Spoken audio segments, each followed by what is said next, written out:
Professor Rangel, o texto de 2 Tessalonicenses capítulo 2, muito usado pelos pós-tribulacionistas, entende-se para o pós de que para o arrebatamento da igreja ocorrer, deve primeiro se manifestar, então, o anticristo e anterior a apostasia. Alguns pré-tribulacionistas, e não todos, defendem que o termo apostasia seria retirada.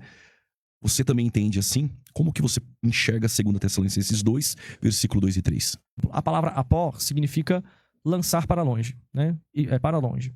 E o verbo tasso, que é a gente que fala também que vem de tassia e tal, também significa essa ideia de afastar. Então, quando você une apó mais tasso e faz a palavra apostasia, você tem algo que vai ser retirado, algo que vai ser lançado. É como se fosse semelhante a ekbalu, que significa lançar, expulsar. A grande diferença é que o ekbalu tem geralmente um contexto imbuindo a própria palavra. Se expulsa aquilo que não se quer mais, enquanto a apostasia geralmente se separa aquilo que quer em detrimento daquilo que vai ficar deixado.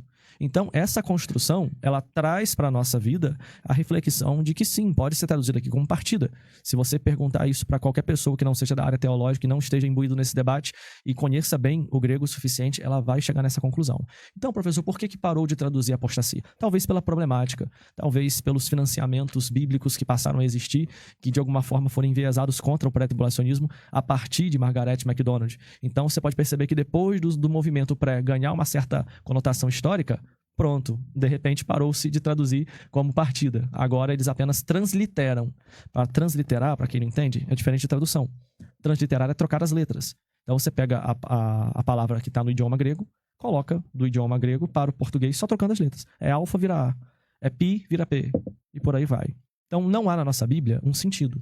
Se fosse traduzir, deveria ser traduzido como partida, não como afastamento da fé. Porque não tem a palavra da fé, né, tom pisteuon no grego, não tem. E vamos examinar como várias versões da Bíblia traduziram o termo. Aí tem aqui colocando, por exemplo, a palavra Vulgata, coloca para o latim como dissessio, que significa partida. Então a Vulgata latina traz como partida.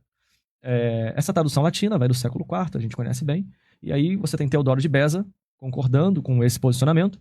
Você tem também a tradução de Genebra, inclusive, antiga, tá bom? Que não é pré-tribulacionista.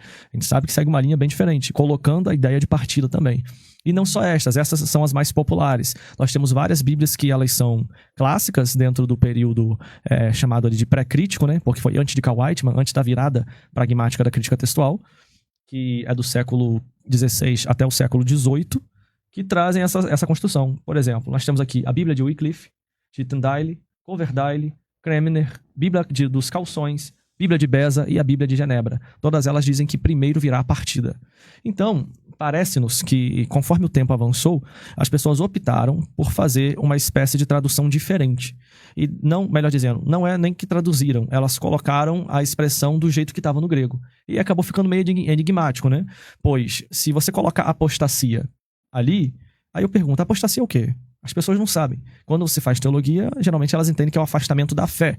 E aí, por que elas entendem isso? Justamente porque Paulo fala sobre a apostasia, né? No caso, a apostatarão da fé. E essa palavra apostasia, que Paulo está trabalhando, ela tem ali um complemento nominal, gente.